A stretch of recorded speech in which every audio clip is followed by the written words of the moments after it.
जुनून जुनून जुनून।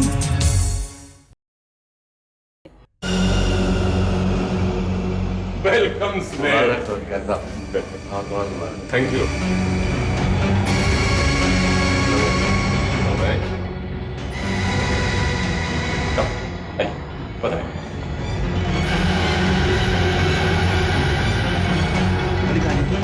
आइए म्यूजिक स्टार्ट करा दें। हाँ प्लीज करवाइए। Excuse me. इतनी देर लगा दी, मैं तो अकेले बोर हो रही थी। जब किसी मीटिंग में कोई मिनिस्टर शामिल हो तो पता नहीं खामखा लोगों पर अपनी काबिलियत दिखाने का भूत क्यों सवार हो जाता है, इसीलिए मीटिंग लंबी हो गई। माँ नहीं आई? आई है, अपनी सहेली के साथ बैठकर बातें कर रही है। बड़ी खुश लग रही थी, इसलिए मैंने डिस्टर्ब नहीं किया। अच्छा, अब तुम्हारा क्या प्रोग्राम है? मुझे लगता है ये पार्टी तो अभी बहुत देर तक चलेगी। अरे लड़का लड़की से तो मिलो।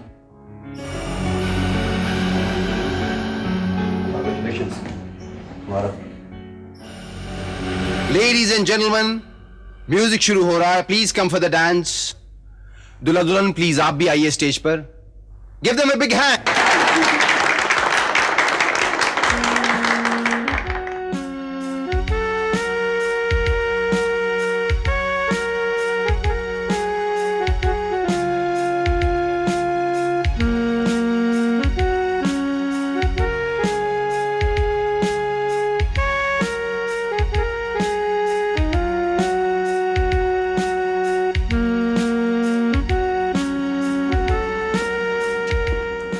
खाना खा के हम भी चलें? अरे अब खाना कहाँ मिलेगा, अब तो डांस शुरू हो गया है। अरे आंटी वो तो चलता रहेगा, लेकिन जिन्हें जल्दी है उनके लिए खाना सर्व हो चुका है। ओहो, तो चलो हम भी चले। मुझे बहुत जोर से भूख लगी है, पूरा दिन कुछ भी नहीं खाया, ये सोचकर कि शाम को पार्टी में जाना है। अच्छा मैं तो रेखा के साथ खाऊंगी, तुम लोग चलो। अरे वो क्या दूध पीती बच्ची है? चलो गौरी मेरे साथ चलो। आइए ना। आइए। चलो।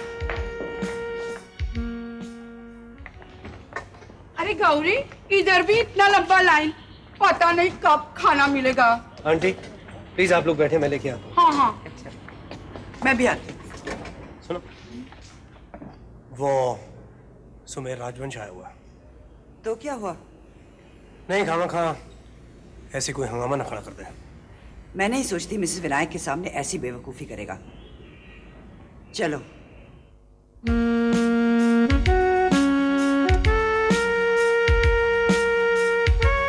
चलो चलकर माँ को देख लेते हैं, बेचारी कहीं अकेली बैठी बोर ना हो रही हो। जी करता है सब कुछ भुलाकर तुम्हारे साथ मैं भी यहाँ डांस करूं।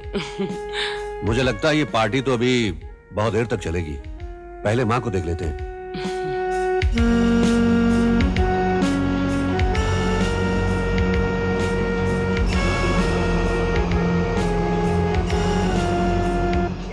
Thank you. लीजिए। जीते रहो बेटा, तुमने खामखा तकलीफ उठाई। अरे अपने ही तो बच्चे हैं, इस आदित्य को इतना बड़ा करने में मैंने क्या कुछ कम तकलीफ उठाई है? हाँ मुझे याद है आंटी, मुझे अच्छी तरह याद है। और मुझे ये भी याद है जब कभी भी मैं मम्मी के साथ आपके घर में आता था तो आपको कितनी तकलीफ होती थी। घर की एक एक चीज मेरी पहुंच से बहुत दूर रखती थी आप।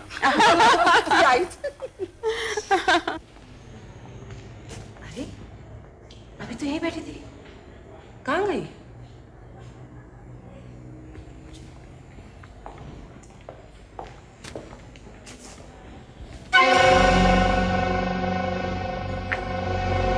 लाइए मुझे दे दीजिए। मालूम नहीं आपको देखकर क्यों मुझे मेरी माँ याद आ जाती है। बिल्कुल ऐसा ही मुस्कुराता चेहरा था उनका भी।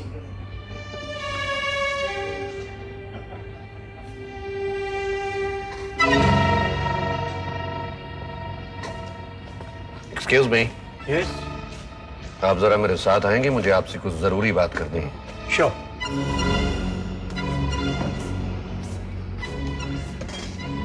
Excuse me.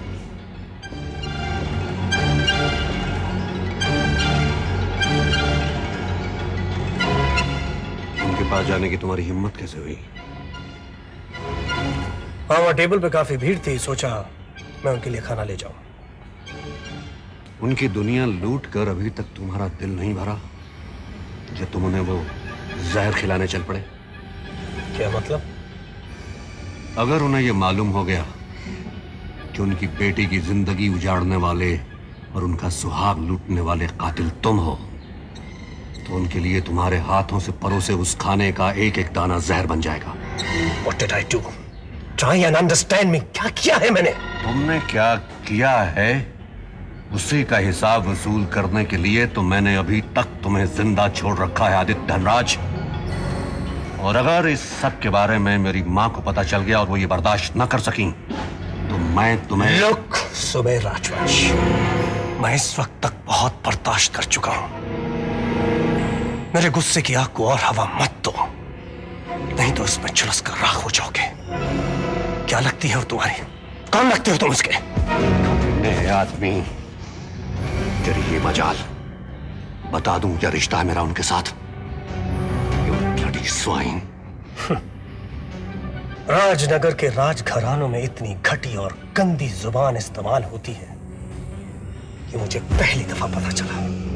राजनगर के राजघराने के लोग आदमी देखकर ही जबान इस्तेमाल करते हैं। जितना घटिया आदमी उतनी ही घटिया जबान। और तुम्हारी औकात। क्या कर रहे हो? लोग देख रहे हैं, क्या सोचेंगे? मुझे से बताने दो कि माँ के साथ मेरा रिश्ता क्या है। क्या हो गया है तुम्हें? उस पागल के साथ तुम भी पागल हो गए हो? मैंने क्या किया? अरे चलो यहाँ से, कम ऑन। क्या हुआ बेटे? आप उसके साथ झगड़ा क्यों कर रहे थे? कुछ नहीं माँ, एक पुराना हिसाब चुकता करना था उसके साथ, मगर अभी भी बाकी रह गया। माँ, आप पेस्तोन आंटी के साथ थोड़ी देर बैठिए ना, हम अभी आते हैं। अच्छा। आपने मुझे बुलाया डैडी? दरवाजा बंद कर दो। मैं कहता हूं दरवाजा बंद कर दो।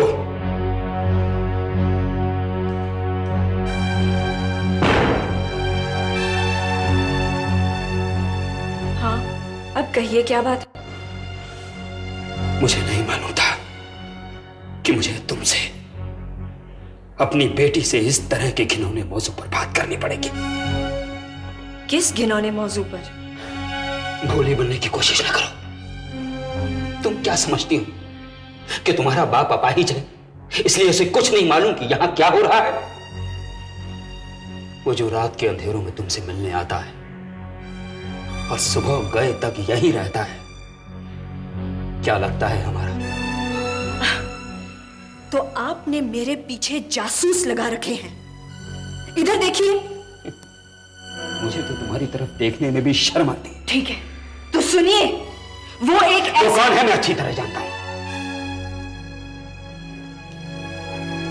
मैं उससे शादी करना चाहती हूँ डैडी। और इसीलिए इस पवित्र बंधन में बंधने से पहले ही तुम्हारी, मेरी और हमारे सारे खानदान की इज्जत पर रात की तारीकी में डाका डालने आता है वो। आप नहीं समझेंगे डैडी। हाँ, मैं तो बेवकूफ हूं डैडी। वो बस, मैंने तुम्हें यहां बहस करने के लिए नहीं बुलाया है। बहुत हो गया। अब वो सफेद पोश इस होटल में नहीं आएगा। और अगर तुम्हें जरा सी भी हया बाकी है तो तुम मेरी मर्जी के मुताबिक शादी करके शरीफों की तरह अपना घर बसा लोगी। जुनून